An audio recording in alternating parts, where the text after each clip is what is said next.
What is up, guys? I'm sure you saw the title of the video. You can guess what we're going to talk about.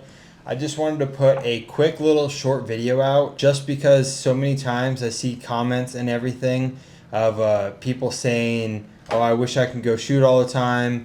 I wish I could do this and that, and shooting's so expensive. So I've only been shooting for about a year, as you might have seen in my first video I've ever made. So this is just some things that I do to help save some money so I can shoot all the time. First things first, I want to talk about is where do I go shoot? So not everybody has friends and land and stuff and really a lot of shooting ranges near them, but the one thing I have found out is friends of mine and stuff, we've searched for ranges, and luckily I came across a range where I pay a monthly fee, and that has saved me a whole bunch of money because there's some local ranges by me that charge about $20 an hour, and then you can get memberships there. Luckily, the range that I go to, it's just a membership, monthly one. It's kind of a private range. And a lot of the times when I go, there's not too many people there, so there's always a bay open. I did get really lucky, to be honest, with that range. It's pretty great, but I would recommend seeing your local ranges and just really trying to find the place or whatever, doing deep dives and doing membership. Range USA is near me, and they do about $50 a month, and you can go shoot whenever. The only thing with them is as long as they have bays available. That is the thing with them. But $50 to go shoot whenever you want really is not bad at all. That's really it with the range stuff. Just main thing, try to find a place with a membership so you can go shoot as much as you want and not be paying those crazy $20 an hour. We usually go shoot for about 4 or 5 hours. If we went and did that at one of the ranges and paid hourly, most of them are $20 an hour. I'm not going to pay that much money just to go shoot and then also have to pay for ammo, which can lead us to our next topic. My opinion, I do have a membership on TrueShot. You can get free shipping. You can save some money there on rifle ammo. PMC bronze. I personally shoot, when we're doing drills and stuff, I shoot with 223. I'm not shooting 5.56, doing drills and all that stuff. 5.56 is usually a little more expensive than 223. And this video is mainly just for if you want to go shoot, doing drills and stuff. This is not a long range video, so that ammo is expensive. Disregard any of my talk if you're just trying to shoot long range and stuff. But I stick to Monarch steel case. Me and Kimchi Cowboy have been shooting steel case for probably 10 to 15,000 rounds and never had any issues. Besides one time in one of Clint's videos, I think he was shooting Monarch steel case. He had a light primer strike. We get this for about 20 cents a round at Academy. So if you have an Academy near you, just go pick it up at the store. Don't pay for shipping on these AmmoSeek and all that stuff, the websites. Go pick it up store. Monarch 9mm. It is steel case, but it's zinc coated. I've never had any issues. Clint may have had one light primer strike, which I'll do. It's consistently powered and everything. There's another video I will make on some ammo not to buy, so wait for that to come out and I'll speak on that. PMC 223 is ones that we've been shooting with a lot. I haven't noticed a huge difference in 223 and 5.56, at least shooting, just doing drills and having fun like that. So it's up to you, but if you are trying to save some money, I do stick with 223. Can get them usually around 40 cents a round, right around there. TrueShot does help you save some money with PMC, and I can't find too many places local that have 223 for a great deal. That's where I'm still kind of struggling with. The Monarch at 20 cents a round is a lot less than a lot of other brass case and stuff. Search for deals. Go on Reddit/gun deals. They have gun parts, and usually they have ammo too. I don't personally use AmmoSeek just because you can go find the cheapest rounds, and then it's some weird website you've never used, and then also it's $75 for shipping. Yeah, the ammo, I count shipping in my price of ammo. So if I have to pay $50 for shipping, I'm adding that to the cost of my round. Me personally, because you're paying for it still.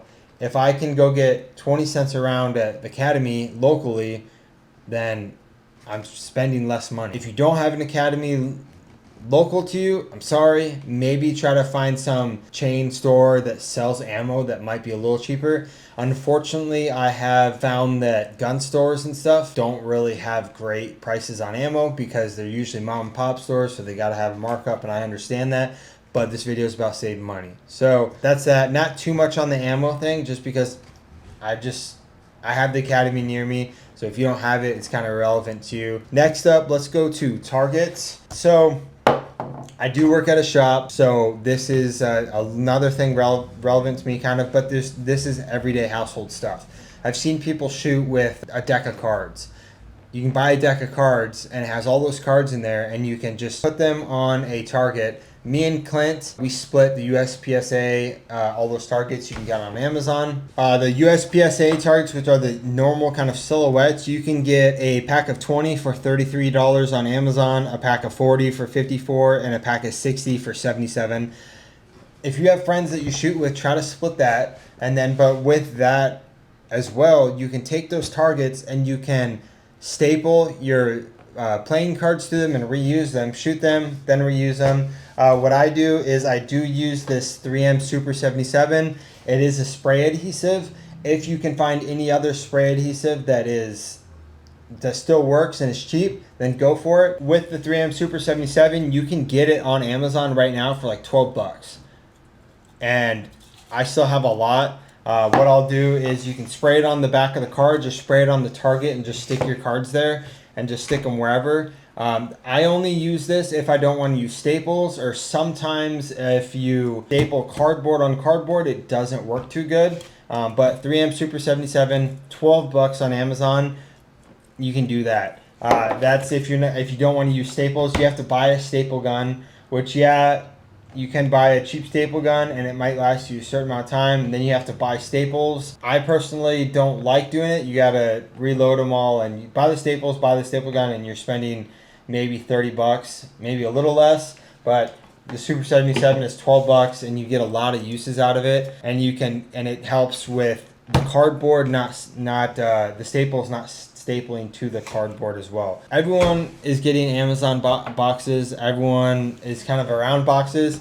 So at work, what I do is I take boxes that we use for parts and I just cut them out into squares basically. This is just cardboard that I've cut myself, and I can use this as a target. The USPSA, they have the A-zone. Usually what I'll do is I'll just do the measurements of an A-zone and make it myself. I'm only trying to hit the A-zone, and what I can do is just spray the back of this with Super 77 and stick it to my target. As long you just got to spray enough where it sticks, and that stuff's pretty good. You spray it and let it sit for a second, and it gets pretty tacky. You can stick it on there. Or what you can do is go to Harbor Freight or Lowe's and get some clamps and just clamp it on there. Just don't shoot these. Some of my friends shoot these. So those are pretty cheap, and if you want to stick this on there, but sometimes it's not wide enough, that's where the Super 77 comes in hand.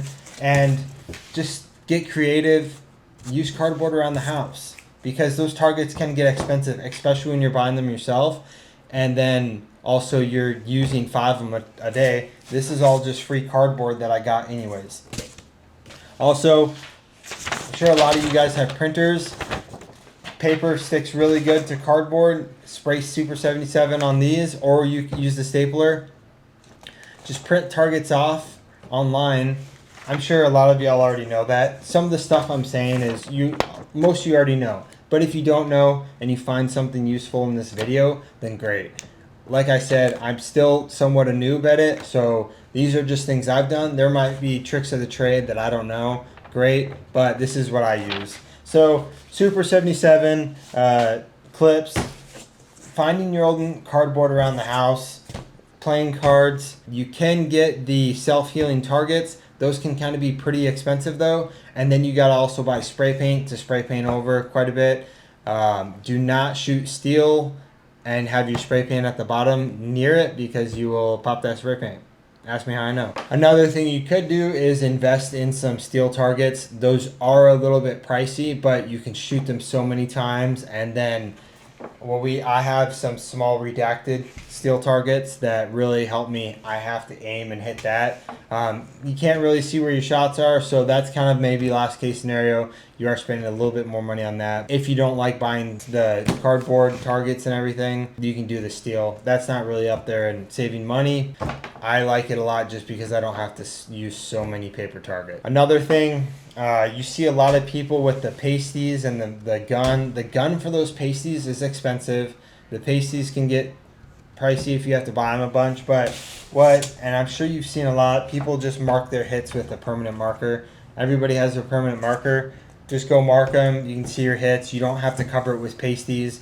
Yeah, pasties do help in case you hit right there by the same hit, but another small tiny thing, grab a permanent marker and just mark your hits, and that's it. Or mark your hits that are out of the A zone or wherever you're trying to hit. One other thing that, while we're on the topic of live fire and stuff, do low round count drills. I know a lot of people are against it, but doing one reload once, or drawing and shooting once or shooting twice. We usually, if we're going through a whole bunch of rounds, sometimes we'll try to be like, okay, let's do some low round, get some more reps in. I like them because you get more reps in.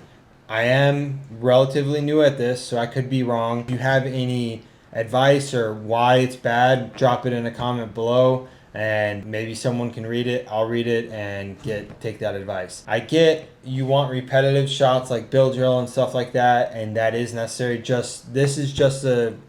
We're trying to save some money on ammo, some money here and there, so we are able to go shoot more often. So that's that. Low round count drills. Look them up. Get creative. Try them.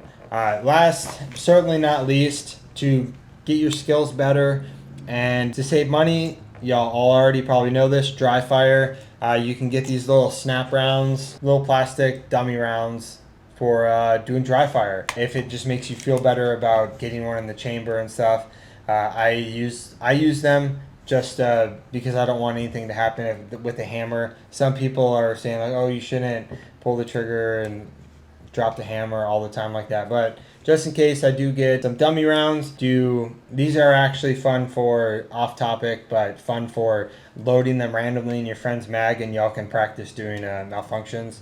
That's another story for another day. But dry firing, you don't have to have these dry fire. I've seen Kimchi Cowboy recently put like a little towel in his chamber or whatever, and it keeps your slide back, and you're able to do whatever. But yeah, I mean that's about it. Hopefully you found some of this stuff helpful. This is just stuff that I've noticed in a year of what I can do to save money. So if you have any tips yourself on how you save money while shooting so you're able to shoot more, if money's a little tight, drop them down in the comments below, and feel free to share it with the world, and so other people can try to save money. But yeah, that's about it. That's all I got for y'all. Appreciate y'all watching. If you want to like and subscribe, I greatly appreciate it.